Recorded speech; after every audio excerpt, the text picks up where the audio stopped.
welcome to another Friday Night Live Q&A where we discuss freshwater aquariums and what all we can do with them and questions that we may have about what we're keeping, how we're keeping it, and what is this in my tank, all kinds of things. So we've learned a lot throughout the years, been doing this for a long, long time. And this is a way for us to maintain that community and talk about the aquariums that we keep and try to make it easier for ourselves too. So that's one of the biggest things I try to teach and that I have done for myself because I have collectoritis, I have multiple tank syndrome, and as the channel name suggests, there's never enough aquariums. And I totally know that feeling after probably setting up at least 1,000. I ain't even counted, but between my old house and this new place, I'm probably around that far, and I still feel like I can never have enough aquariums. Now, there is a tipping point to what you can handle as only one person, and I have really stretched that. I have went from, a couple tanks to 14 tanks to 40 tanks to hundreds of tanks, and now back at more hundreds of tanks and tubs. But the only way I could do that is by making it easier for myself and more simple. But although I do it that way, and all of them are no filter, which is a route that a lot of people are scared to take because it is quite out of the norm. But what I try to do is show you guys that it really is not that hard and try to make it as simple to you guys as possible. And I'm trying to say that in less words because I know there's a lot to like, what about this? What about that? What about this? And when it comes down to the nitty gritty of that, what about this, and that, a lot of that is worry.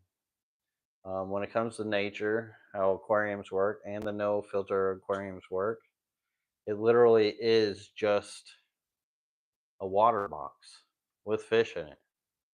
So many creeks, so many spaces of water where, water doesn't flow. Now, water changes do happen through rain, and that's always good to do. I don't think you should do absolutely no water changes. They definitely help your aquarium and for your plants to grow. But I really do not do anything like special or magical. A lot of people think it's just because I've done it for so long or that I'm doing magic over it here. It is just really pretty simple. So it's a lot different from what we were taught, especially like me growing up. I'm 43. What all was taught in the aquarium hobby when I first started is nothing like what I'm doing now. Only and mostly due to the commercialization of it, which I understand because the commercialization of it does help the hobby. If there wasn't money in it, people wouldn't be as interested. Let me put it that way. And so that's why, you can keep aquariums this way to where they are very minimal. I still believe filters do have a good role. And as far as water clarity, like if you do it right, you can get some of the clearest water by running filters. So, not always are my no filter aquariums the clearest of tanks, like especially for cory cats. If I got cory cats, forget about it. You're not really going to see much out of those aquariums because they're constantly sifting through stuff and making it hard to see. But regardless of all that, I just wanted to give you guys an idea of the dynamics of the variety of questions and things we can talk about on here because it's just not just one way this, one way that. That's the beauty part about the hobby. But Deacon Bean Cooter, he's got a question here. Does tank substrate go bad? Like if neglected a tank for a couple weeks, then drain the water and let the substrate just sit for a couple more weeks? If I rinse the dirt, is it good to go? If it was just sitting there, it went down, dried out, whatever, it doesn't really go bad. Like dirt doesn't go bad. Now, if it had like a funky smell, this actually, let me put it this way. The best way to tell if anything's gone bad is you're going to smell it. And most 9 out of 10 or 99 times out of 100, you're not going to have that issue. It may pop up somewhere where some vegetation or maybe something died in it and then cause something a little funky. But even if it still even did that, nature finds a way to rebalance itself through its microbiology. It's why a lot of areas can cycle through a lot of different changes because nature does have its way on a lot smaller scale. That just it finds a way to fix stuff. So I mean, there's a fungus for this, there's a bacteria for that, and it's wild how it really works. So even like the barb tank video that I showed, which I need to do an update video on that. I didn't end up putting any meds in there. I just let nature kind of unfold itself, take care of that problem as it was. Because although it was a problem at the time, naturally the microbiology in it will outbalance the negative part of it. So you can technically fight nature with nature by bettering the ecosystem of the nature through microbiologies like mulm and just letting it do its thing and not trying to attack it as a system. When you're using meds and stuff like that, it really does attack the full system. But yeah, for the substrate, no, you don't have to worry about it if it's bad or not. You don't have to rinse it and do all that stuff either. Dean Bean Cooter says, seen these supersized bettas at the big box store, massive. Yeah, are giant bettas out there. You usually see those at the like shows like Aquashella and stuff, but not usually in a store. They do have giant, massive bettas out there. Moto Guppy, can you tell me how to take a filter tank to a non-filter tank without losing the fish? Been thinking about doing it your way and want to try it on a few tanks. So, um, I usually don't start them with like a heavy stock and then pull the filter. I have done that before. I didn't have any problems with it, but I have had other people send me emails like what happened to it, but I never get follow up on the questions that I asked from them in the beginning, so I don't really know what really happens. But I have gotten a couple emails, not many, that they said they had issues with it. But if you do it with a lot of fish and you have a lot of fish in a tank, if there's just a few, definitely, I mean, I wouldn't stress it. But if you feel like that load is too much for the microbiology at the time, and that's what it usually comes down to, is the microbiology is not conducive enough to handle such a bioload. So the more mature tank that you have, the easier it will handle that fish load without a filter. That's, I would say, the biggest trick to it. But if you decide to do it, pull the plug out, watch your fish, make sure you do it like towards the beginning of the day. When you're going to be home, be able to watch them. And as long as you don't see any gasping at the air, you may like see a little bit of like nibbling. There's a difference between like eating off the surface and gasping. If they're at the surface gasping, then it's like a heavy breathing. Like you can tell they're just trying to get um, air instead of just food. If they're just kind of grazing, that will happen when you turn off the filter. But say you do see that, just turn the filter back on. But I bet you're probably not even going to see that. And really, that's the main thing is just having the microbiology to handle those fish. Now, I do have 20-gallon tanks with 60 some fish in them, like decent sized rainbows. And actually, I think there's only 50 in there now, but you can stock the loads really heavy. Just has to have that microbiology and that maturity first to be able to handle that load. So I hope that helps you guys who want to try to do that. Because there's a whole difference, like when you're keeping an aquarium, especially if it's in your house. Some people like the sound of it, but I don't know, the buzzing of the machine and stuff like that. I don't know. I prefer that peace and quiet. I love my peace and quiet. Like I am all about peace and quiet. So for me, I really do love it.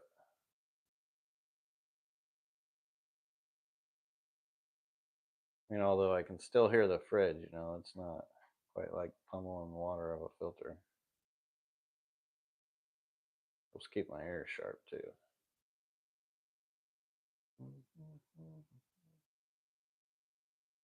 Mold manager, no filter, yeah. There you go. Brady T 2766 says set up a 29-gallon tank for multis. Love the videos you did on them.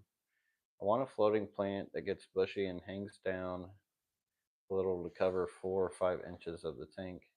Any recommendations? Like roots that hang down? Maybe like what do I got? Frog bit? I don't have it on the website, but that's the main floating plant. Now you could do like pearlweed and other plants that float and can grow out to that, but it takes a little more time. Even though the roots of frogbit can take a while too. But I would recommend checking out my video Unusual Floaters, LRB Unusual Floaters. There'll be a video to pop up that will give you all kinds of ideas that are outside of the box of normal floating plants that are offered. It's a really good one. Deacon Bean Cooter says one of my box store buddies came with what looks like to be a bent, broken dorsal fin, almost like Free Willy. Will he be okay? They can live with injuries. I've seen so many fish live with the craziest of freaking injuries, and there's not a whole lot you can do about that. I would say just make it comfortable for him, and yeah, he can live like that. All you can do is try to make it comfortable. And by saying that, especially a betta, no filter situations are best because they don't have to fight against that flow, especially if they're injured.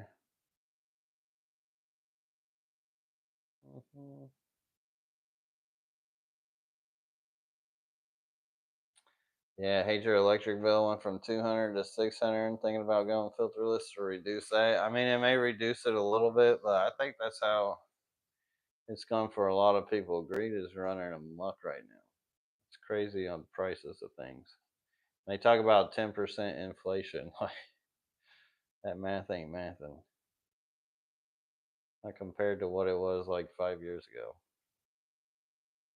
Lepardo 0573 says, "What's up, Lucas? Will the black koi guppies be available on the website anytime soon? I would like to add some diversity to the pair I got along. Some blue dreams and happy fourth." Black koi guppies? Like the red black koi guppies? I wasn't, I could probably put a few pair on the website. I was actually thinking about that not long ago. I would say best would be to email us. So email us on that, and we can get you taken care of because I think I may only have like a pair or two. I don't want somebody else to end up getting them, and then I end up with not enough pairs. I still have to look at them too, but definitely have them in the chamber about ready to go. Like I've got quite a bit of them. I got real heavy on the females there for a while. I think the males are starting to come through more. Do. Yeah, I know it's compounding inflation, but yeah, still over 5 years at 10%, that's 50%. I can tell you it's way over 100% double on a lot of things. So the math's still not mathing. Can you weave a bit on a box stores and fish? What? Can you weave a bit on box stores and fish? I'm not sure what you mean.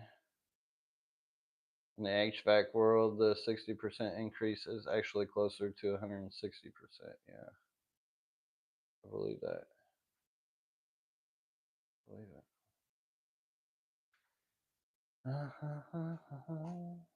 Compounding, exactly like Congress.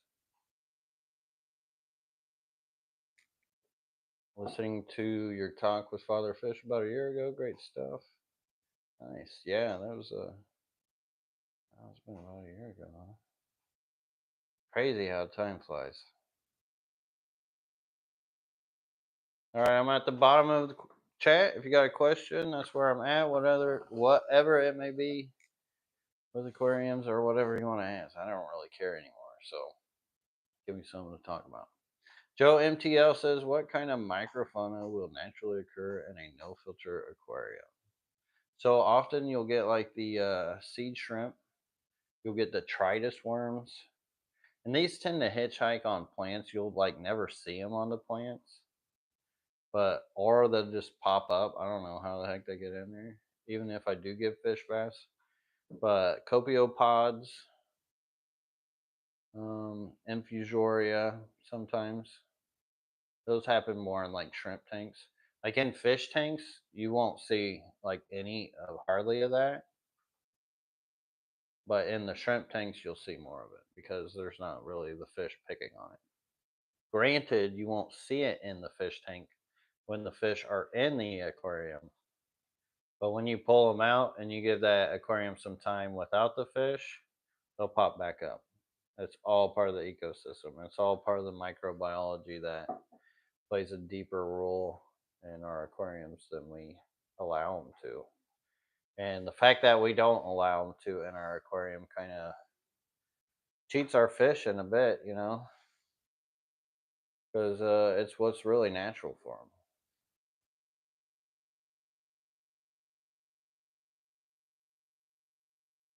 them. And yeah, besides that, I mean, there's some microfloras, and that's mostly in like your algae. There's not usually much more microfauna that will commonly come up unless you go out and do like some kind of resurrection jar or something. But you got to be real careful doing that stuff because sometimes you'll end up with something that you don't want in your aquarium. Then you got to fight your ecosystem. Nobody wants to fight their ecosystem because if you're fighting your ecosystem, you don't have balance, and it's all about keeping things balanced. And that's the beauty part about these aquariums is they balance themselves. So if you let them balance themselves and don't create the imbalance, it makes it so much easier for yourself.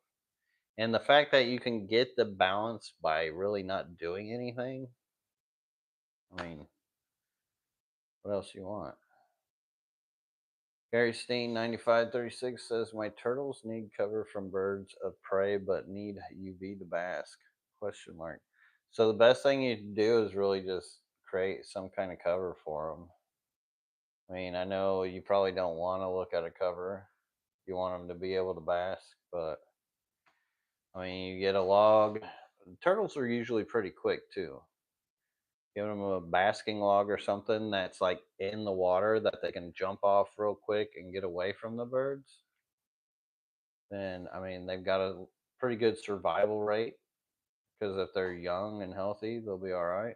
That's just kind of the circle of life. Birds usually eat the things that aren't as quick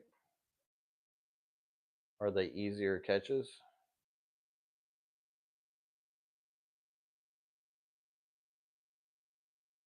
But yeah, with even fish too. That's why a lot of fish like something on the top of the water too. Just having a certain protection. So not only does that log create a basking point for your turtles, it also creates a protection from above to where they can get under that log, and it will make them feel more comfortable too. And they'll be smart enough to know all of that. It's in their nature. And Randy T6F says, "Hey Lucas, I have Epilotes stegetti monrovii for a while now. They're my favorite fish for all freshwater aquarium fish. Do you have a preferred way to breeding them?" So with the Epilotes, they're really good with the spawn mops. It's more of a spawn mop um, killifish, which actually is a lot easier than the peat moss, in my opinion.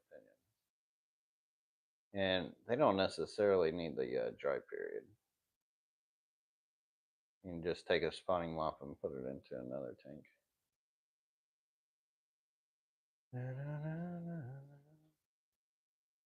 Fire and Ice 74. Welcome to the gold membership. That is awesome. Thank you so much for the support. I really appreciate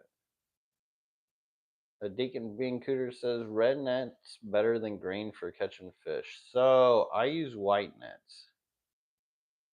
I don't think white nets are bad. I like the white nets personally because I can see the fish contrasted to it, and they don't seem as scared of it as, say, like a red net. And what I recall from like fish don't, if they can't eat the size of the red, they don't want to go against a bigger size of red because they're really programmed for the color red.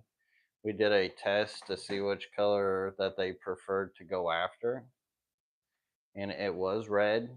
But if it's like a big enough red that looks like it's going to swallow them, to them that's almost like getting eaten. So they're going to strive a little bit harder to get away from you. I prefer the white nets myself. Um, as far as the green, I don't know. I've never really used them much. Like maybe when I was a kid, which I can imagine they probably do all right. But like the white, I feel like I could keep it cleaner too, like trying to make sure reishi doesn't get into another tank or algae or something else. Sometimes just make sure they're clean. I haven't actually like tested all the colors for catching them. I don't know. What are you guys' opinions on that? I'd be interested to hear your guys' opinion on your experiences with your nets and catching fish on their color code. And Johnny Best, thank you for gifting the membership. Thank you. Unfortunately, YouTube does not tell me that. Thankfully for Lady LRB, she let me know.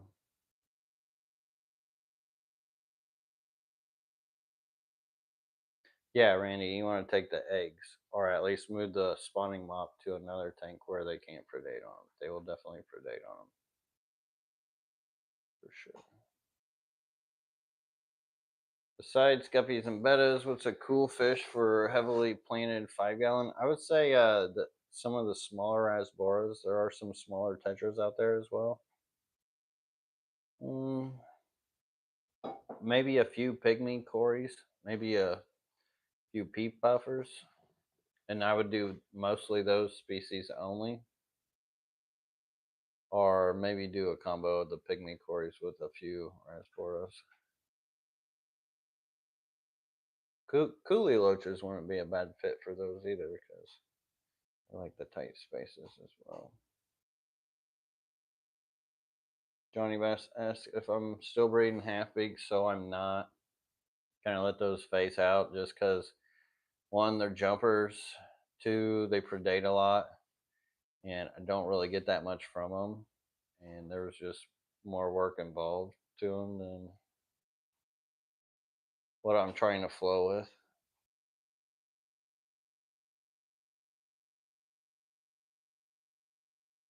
Bean Cooter or Deacon Bean Cooter says, "Do all fish eat their young? Chronos fish only?" So yeah, it's definitely a fish eat fish world out there. For the most part, there are some fish that are good, like parents. Like believe it or not, cichlids tend to be pretty good parents because they mouth brood. They raise up a lot of their babies. Now, if it's other cichlids, now that's a different story. But if it's their young, they actually do a good job compared to like tetras or rasboras or killifish or a lot of these other fish. I think the ones that give live birth and mouth brood tend to be the ones that have the better parental um, guidance. Now, discus and angelfish sometimes for egg scatterer, they can be pretty good. Crebensis, but they're mouth brooders. But yeah, I would say as far as like egg scatterers, discus and angelfish for the most part. And then after that, like pretty much everything else is very predaceous. And even some, like even guppies and stuff, they can predate. And it really depends on the personality of the fish too. Although some fish can be classified as peaceful, trust me, they do not all have the same personalities. I have seen many personalities through a lot of the same fish. And holy moly, Johnny Best, my bro, thank you. You're the best. Throwing down that $10 super chat. My dude, appreciate you. Big Nets After Dark. Yeah, actually, I mean, it's one thing to say that after dark thing is huge because when it comes to catching fish, and some of you guys may have seen like some of my night fishing videos where I'll go in through a flashlight and I'll show you like the behaviors of what your fish tank actually looks like at night while you're sleeping. And fish do sleep, they fall asleep. So you can go in there and catch your fish pretty easily when they're asleep, but you can traumatize them. I feel like there's some trauma towards it more than trying to catch them through the daylight. Now it's a different kind of trauma because when you're chasing them, either way, that's going to be traumatic for them, like in the chase. But at the same time, you know, that is nature. Like they get chased out in nature, so it's probably good for their heart rate. And you're not hurting them anyways. But for my rainbows, for instance, if I catch those through the day, put them in a tank, they're going to be less likely to jump. But like, say if I night fish them and put them in another tank, they have more probability to jump. And I've learned this through like years of keeping them and doing different methods. So it took me quite a bit of time to figure it out, but there is a difference there on them mentally wanting to get out of the tank compared to not minding being in the tank because it's not like they woke up the next day in a whole different space. Like, oh, whoa, where am I? How did I get here? Should I be here? Maybe I could get to the tank I was once before. Who knows what's going on in their fish brain? Maybe I'm making more out of it than I need to be. But when I catch them during the day, they can go in that tank. They're like, this is my new space. They understand it. They were put there and maybe they feel more privileged about it. Who knows? But I feel like there's definitely a psychological thing going on there with the difference from night fishing a fish and day fishing them. But yes, they can be for that one those hard to catch fish. And if you ain't got no option, like night fishing is the way to do it.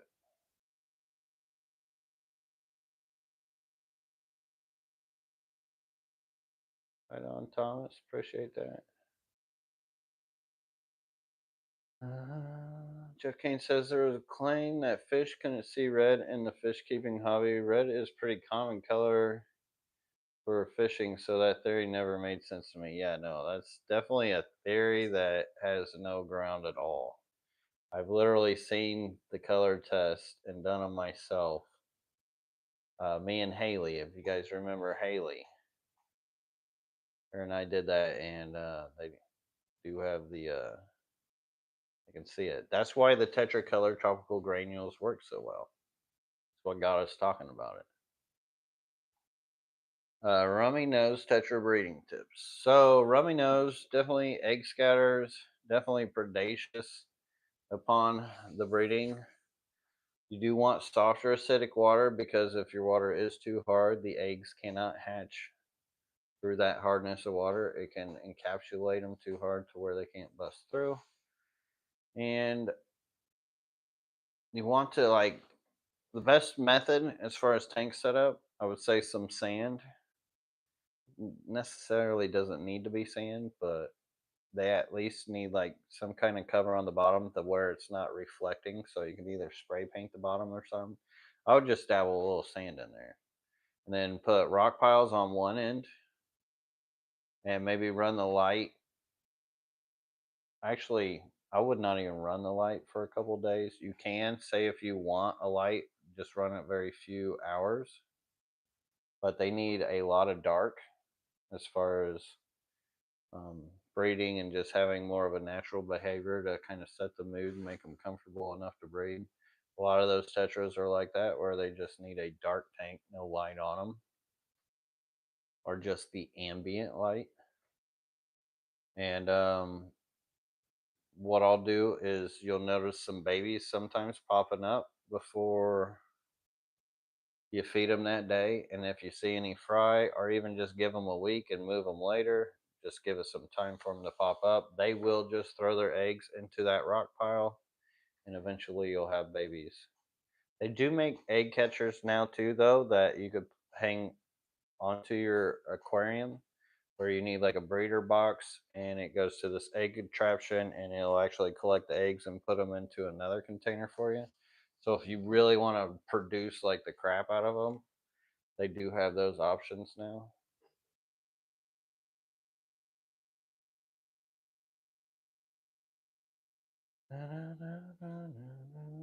Hey, rummy noses, they're cool. They can live in harder water. They just can't really. The eggs just don't take the harder water.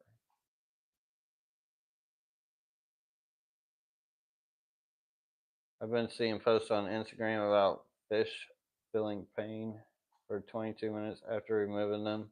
Yeah, I mean, I'm sure it all depends on the fish and how hard it was to get them out. Like, I have some fish that they're just like, whatever, take me. Like, I'm going for a ride. And then you have some fish that like fight you to the death to even get them moved. And it's not that serious fish, but you can't really tell them that because you know there's a whole communication gap there. But I have actually had a fish one time have a heart attack on me, and somebody was using them for an aquascape competition. It was a guppy, and had just moved them over, and the fish just like was starting to stroke out or having a heart attack or something. And I'm like, and I've seen it before. Like, it wasn't the first time. I mean, I've seen it before. And I literally had to take the fish out of the tank, shake him up, and shake him out of that stroke and that heart attack, and then he was fine. So, like, in his mind, he was going through some stuff. Just needed shook up a little bit to be like, oh, whoa, got to get my bearings. But I wonder, like, as far as the pain, I can imagine a lot of it has a difference. Like, if you're going in with a dry net, be mindful about your nets. I go with the fine mesh because they're not harsh.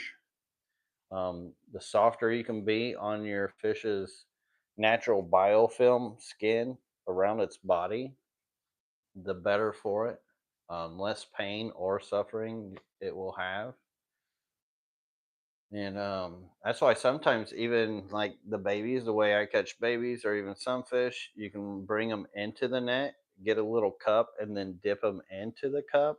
And then that's the best way to transport a fish from like your tank to another tank of your own, maybe not from somebody else's, just because you don't want to get something like ick or something. But if you know your tank and you feel good about your tank, mixing that water shouldn't be an issue. But that is about the most humane way you could do it. And just always make sure your net is wet first before going in. Now go in with the dry net.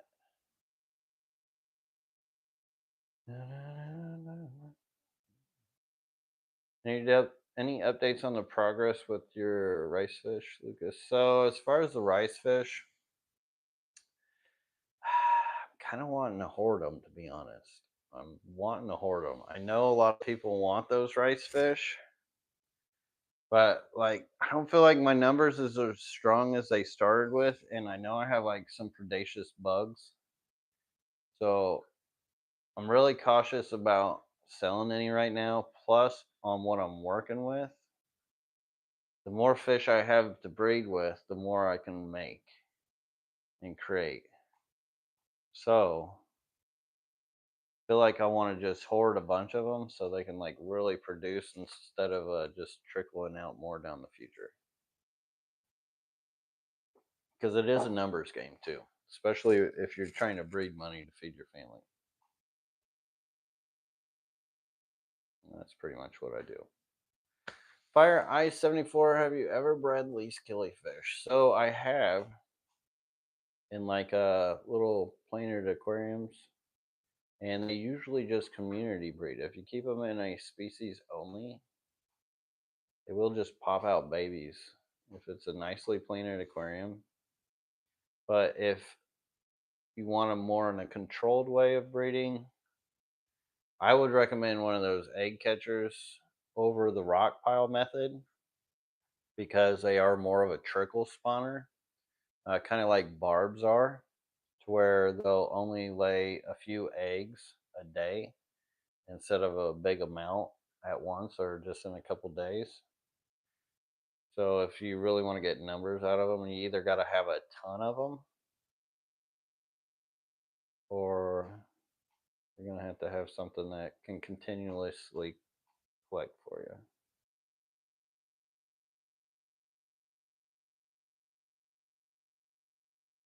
Let's see. I got all those questions. Trying to speed read this best I can. Singing to the fish thoughts. I mean, if it makes you feel better, if you think it makes them feel better, sing away. Sing away. Why not? Sunny G1 says, Lucas, have you done fairy shrimp in a tub year round outside? No, but Sunny G, I appreciate you for mentioning that. And I hope you will ask me that question again here in like maybe, I would say 2, 3 months. And then that would remind me to actually do that because that's something I've been wanting to do for the longest time. That has been on my bucket list for a long time. And I've got to make sure that I put that tub where I'm going to put it to where the rain can't really get into it because I don't want the rain messing with like the concentration of the water for those shrimp. But I do, I do want to try that. I mean, I've seen it done, but it's always been on my bucket list. Because I mean, talk about an awesome food for your fish, especially if it's outside, where I could just dip net that into whatever I want to breed out there. Oh my god, that's what I'm striving for right now, is to get to that point. Which is a long road right now, which is fine because I got time now. I've got my fish room up. I've got time. I've got to, you know, not be so stressed about grind, grind, grind. God, I grinded for years there, years doing this stuff. Johnny Best 6386 says, would keeping blue dreams with ocean blues and 20 long? What would happen if they interbreed? So I'm not really familiar with the ocean blue lines, and I imagine if you're getting them from importers, they are nothing but what they select as the best blue shrimp out of their full colonies. So saying that, what they breed down the line is really dependent on that colony because I don't know how many people just breed that ocean blue as just the ocean blue. And I personally have not ever worked the line, so I don't know what kind of genetics truly come out of there. But those ocean blues, they ain't far off my blue dreams at all. Like just another fancy name for them. Just like the fantasy blues, all the like I don't know how many different names they've put on those blues just because like it's like a different shade of every blue or something to the extreme. Moat B208 because it sells. Do you think Goodeids would do good in 76, 77 degrees? The most are the recommend much lower temperatures. No, they will. I keep them outside and they get in 80s, 90s. Get one.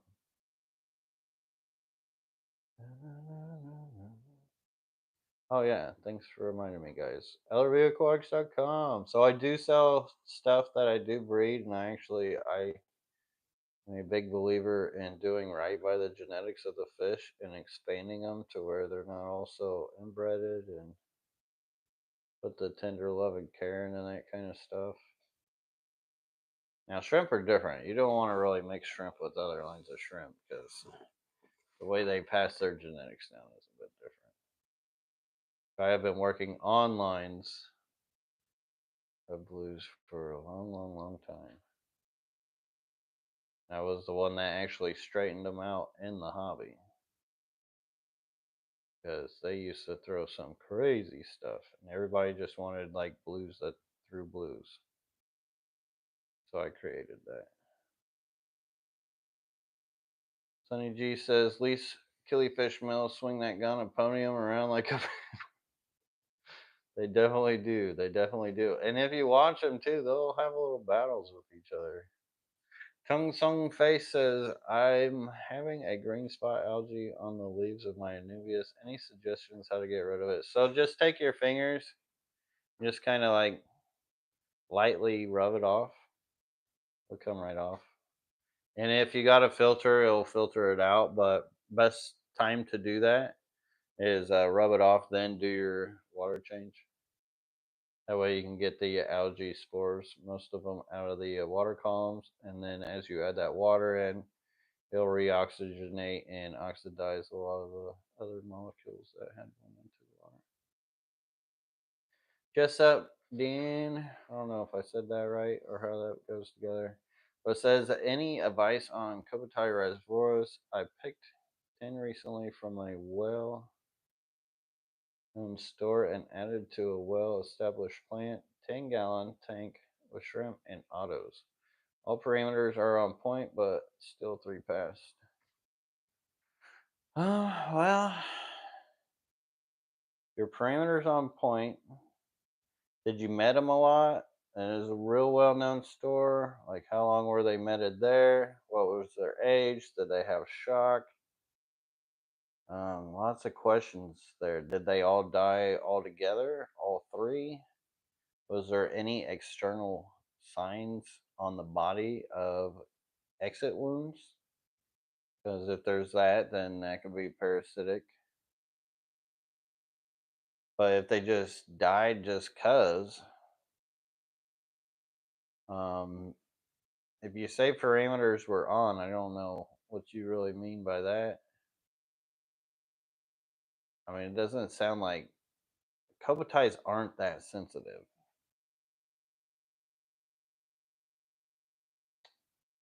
I don't know. Sometimes it can just be the stress. Autos and shrimp shouldn't be the problem. I don't know. It's kind of weird. Kind of weird. But sometimes that happens with those box store fish, you know. Only time I really have problems with fish is when and two look weak. Did the two look weak when you got them? If they're already weak, they're probably already fading out with some other issue. Now you don't have to really stress it, but unless you see an exit wound, then you probably have to deworm your tank.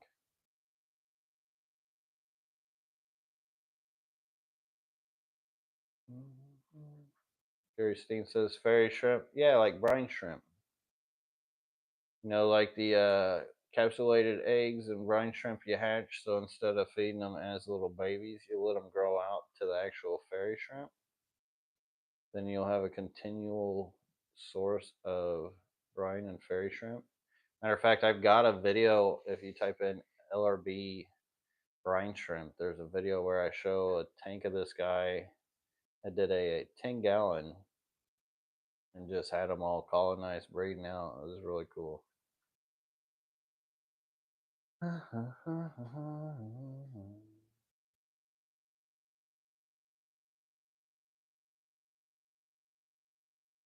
Yeah, if you usually buy a sickest fish from the store, like it's good luck getting it back because it's already like, especially the skinny thinning ones, they're already hard to bounce those back. Hey Lucas, want to buy my colony Alphros Coltradas? I have like 100-ish. Ooh. Those are those live bears, right? Those knife live bears.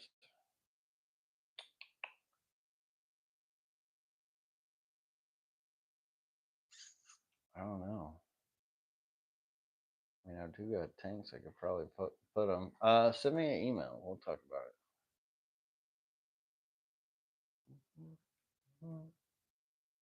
I love my fish babies. You get to see personalities in them. You do, especially like just all the little differences between them all. I love it too. JP Jeffrey says, "Have you ever subscribed to Amazon's magazines? It's worth the $12 an issue." Thanks, Lucas. So I guess it depends on what you want out of the hobby. I would say if you have never done it, I would recommend doing it. And then you can say if you really want to continue it or not. But I've got a stack of Amazonas magazines like that big. And I really wish I still had them. But it's one of those things I kind of put off because I just haven't had the money for. Because I need more tanks instead, I guess. But yeah, I mean, I would recommend it. If you're really into fish, like the things it has in it, and you never know what's going to show up each um, subscription, then yeah, no, definitely. One thing I need to get back onto, actually, probably.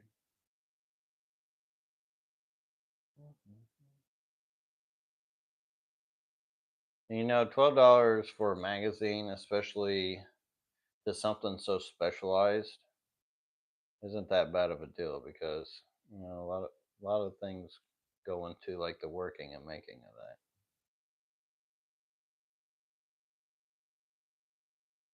that. Yeah, 30-plus-year-old store in Manhattan. You know, time's not always the prime every year.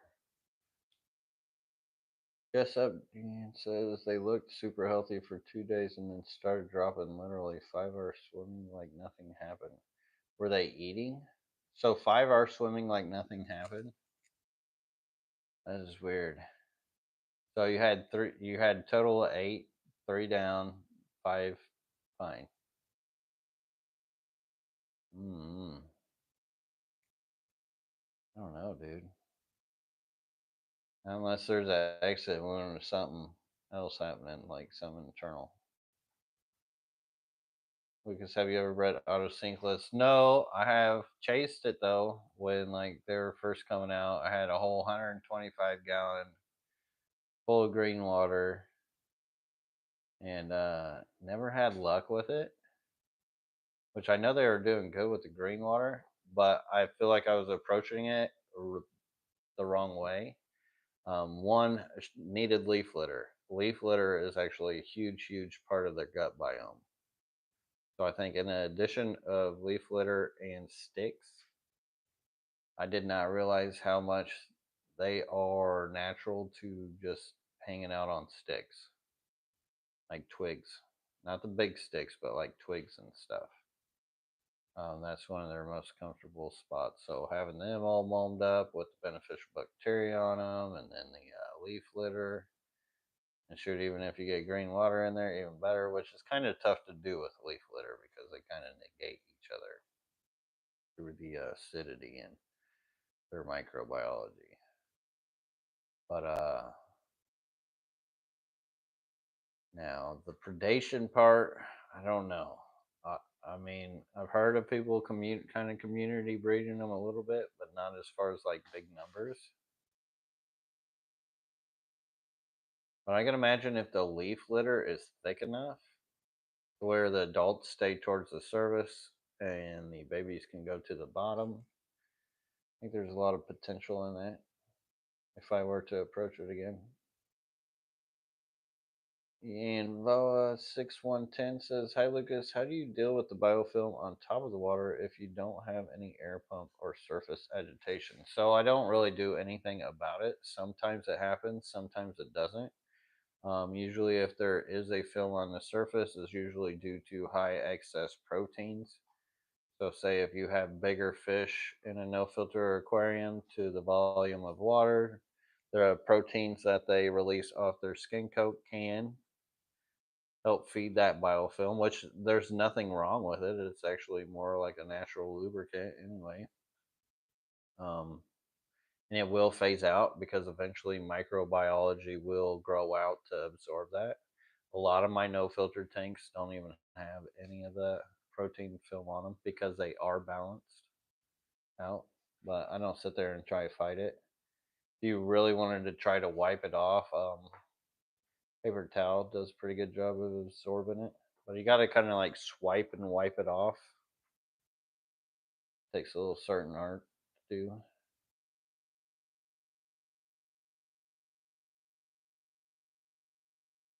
I don't know, yeah, but for the most part, with the balance, it doesn't really happen much. But as the tank evolves, you know, you may see it. Just don't fret about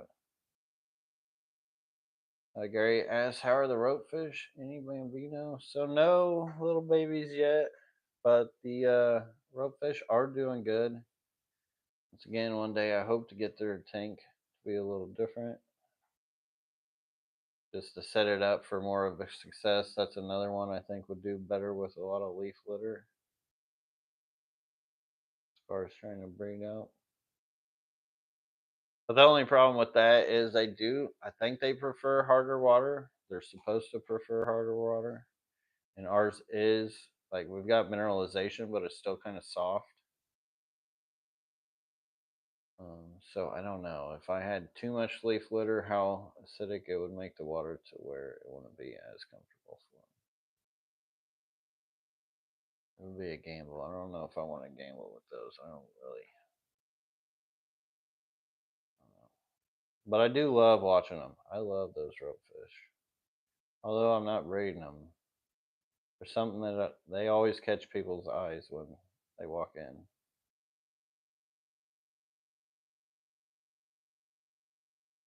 They were all eating at first, and the 5 good ones are still eating. Now, if this was just like one, I'd be like, things happen, you know, hard telling. Could have just had fish cancer or something. Who knows? But 3 of them at once, unless there was a hierarchy battle.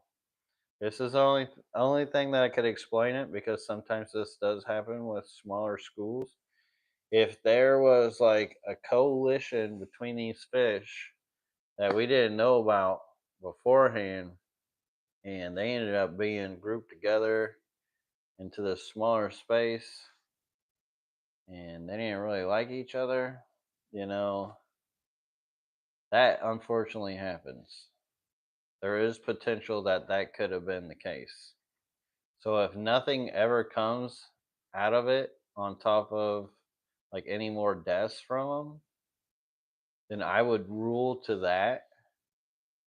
But if another one drops, then it's definitely probably something parasitic.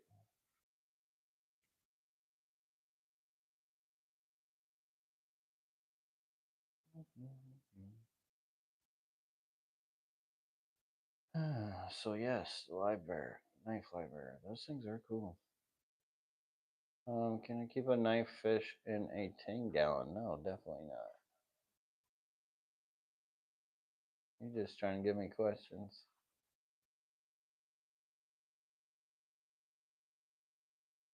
Lucas, my shrimp also like hanging on the roots of semi-aquatic plants. Definitely, it's good grazing for them.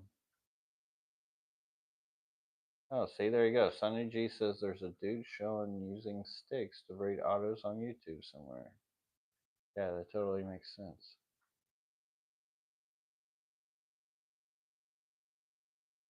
Randy asks, have you or do you have any interest in Apistogrammus lucas?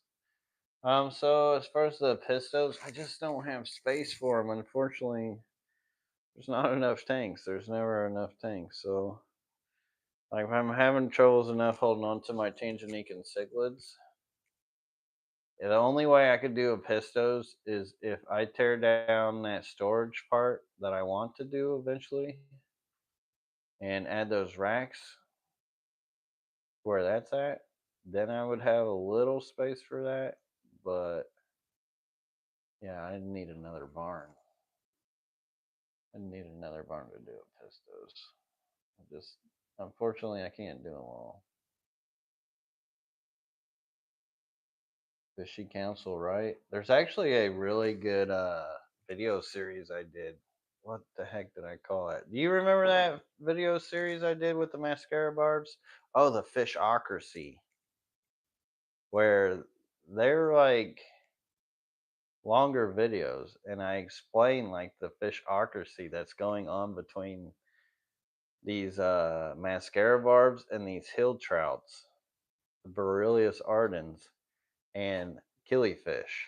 So there's a golden wonder and a lepis epilotes lamontii, and it's 125-gallon long with like a school of I can't remember how many mascara barbs, but there's like at least six mascara barbs and six of the hill trouts. And one killifish had a faction, and the other killifish had a faction, and they would trade off. And there was this whole fishocracy series into it. Like it even involved like deaths. Some fish died from it.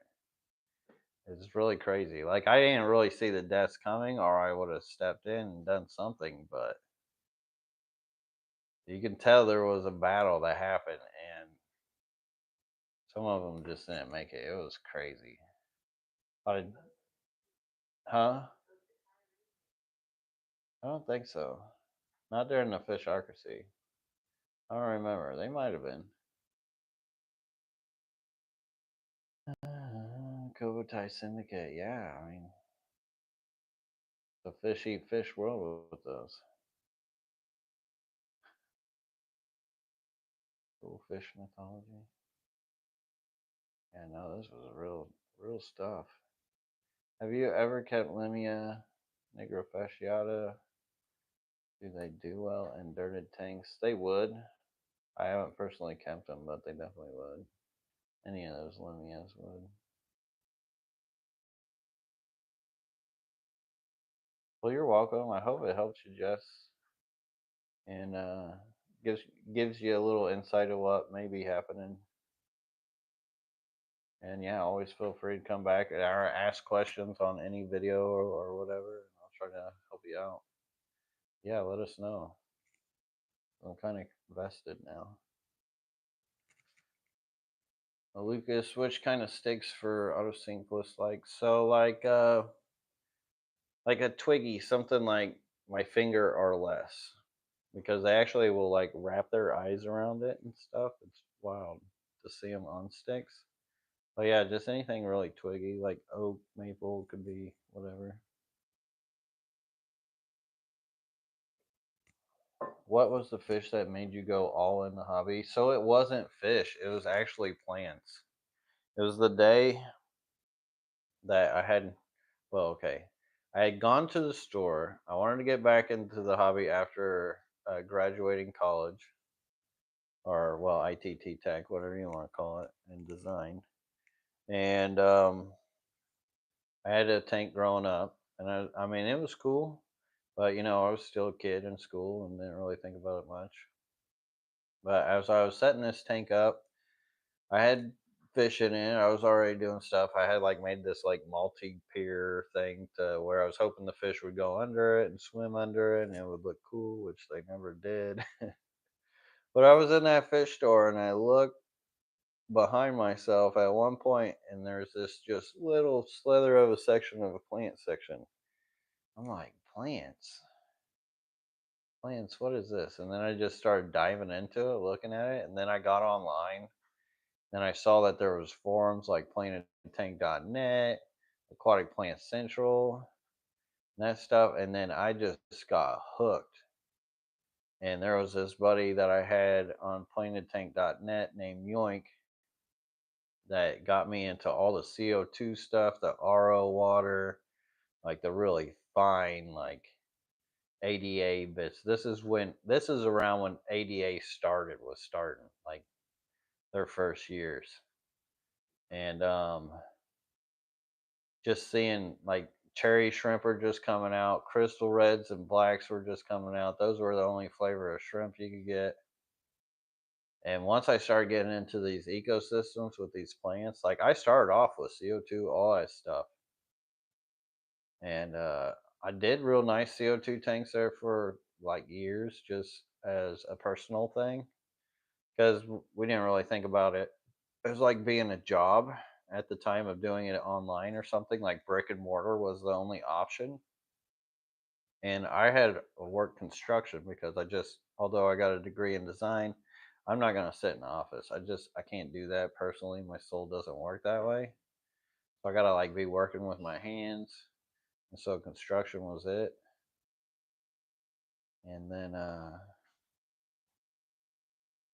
I can only do that for so long. I'm going to get old at some point. And I'm like, well, shoot, start fish farming. And so, yeah, I've gone crazy with it, kind of. I really went all in this fish hobby stuff. And it's kind of wild though too to think about like where just a little hobby can take you. And I love to see that other people do it too. That's one thing about like I know the market's saturated with other fish content and fish videos, but I really don't mind it at all because everybody should live their dreams. And to see them do that, like, glorious thing. Praise God. Just say that. Thank God for it all. But yeah, plants are what made me get crazy in the ecosystem. Speaking of natural tanks, have you ever got any issues with any worms, leeches, or planaria that messed up your tank? So, I mean, I've had planaria and worms pop up. I've had leech-like things come out of like they weren't really leeches. They're just more like a bigger flatworm.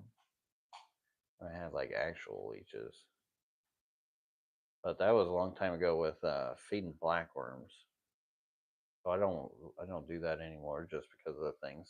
Although it's like the greatest food you can give your fish, some of the hitchhikers you get can be unsightly, but like the planaria and stuff like that for your fish, that's actually a really good food source, and it really doesn't cause problems. It's just more of a sight thing. I haven't really got anything like crazy where like I feel like it was just killing everything.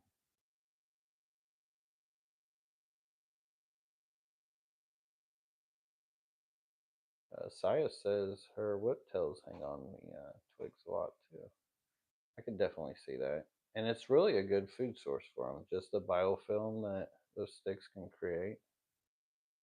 Very natural. Randy says, did you say you keep 3 to 4 tanks of each species of fish you breed? Yes, I try to. I tried to. I mean, some could even take up to 8 depending on how many you're really trying to produce and how many different generations and genetics that you're trying to mix, like how deep you're trying to get the gene pool. More tanks you got, the deeper you can make the gene pools because you get different groups breeding with different groups and mixing it up. Plant satisfied for sure. That was back in the Dutch style tank days where like most aquascapes weren't really done with hardscape. They were more done with plants.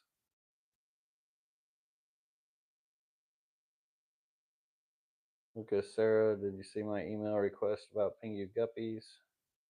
We'll check it out. I don't. I think she usually looks like Monday or Tuesday on the emails. We'll check it out. I probably got a pair, maybe straggling back. I could give you.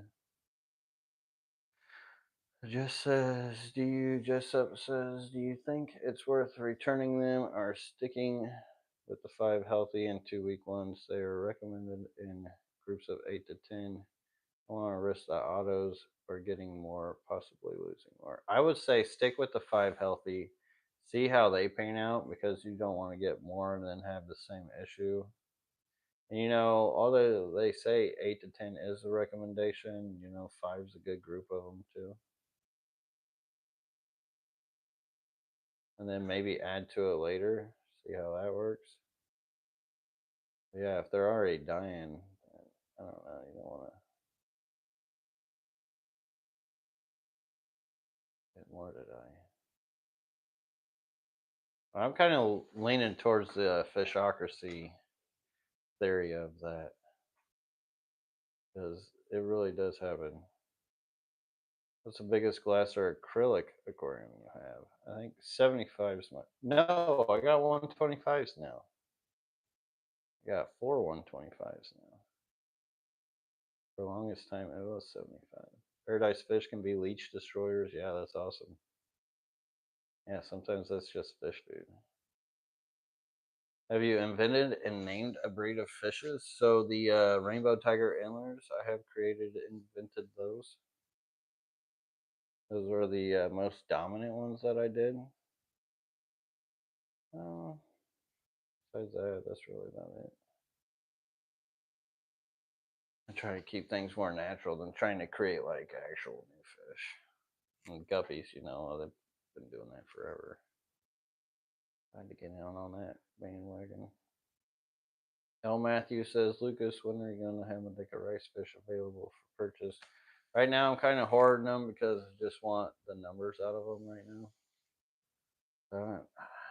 I know I was saying I was going to release them, but at the same time, just not quite ready. Bean Bean Cooter, what would you name a breed? Wild names? Oh, God, I don't know right now. But to think about, I'm not trying to get that creative. It's Friday night, 10:30. And I appreciate you guys all watching and asking questions. And we are already over the hour mark. But you guys do still have questions, so it's kind of hard to deny you. If I had a huge aquarium, would you like a pikefish or arowana? What about you? Pikefish are cool. Arowanas are cool. Really, if it was me, I love putting little fish in big tanks. Absolutely love putting little fish in big tanks. So I don't know, maybe 100 glass cats. That'd be dope. But I appreciate you guys all joining, all hanging out. Thank you so much, and hope you guys all have a great weekend. I gotta hop off here. Much love. Peace. Have a good one.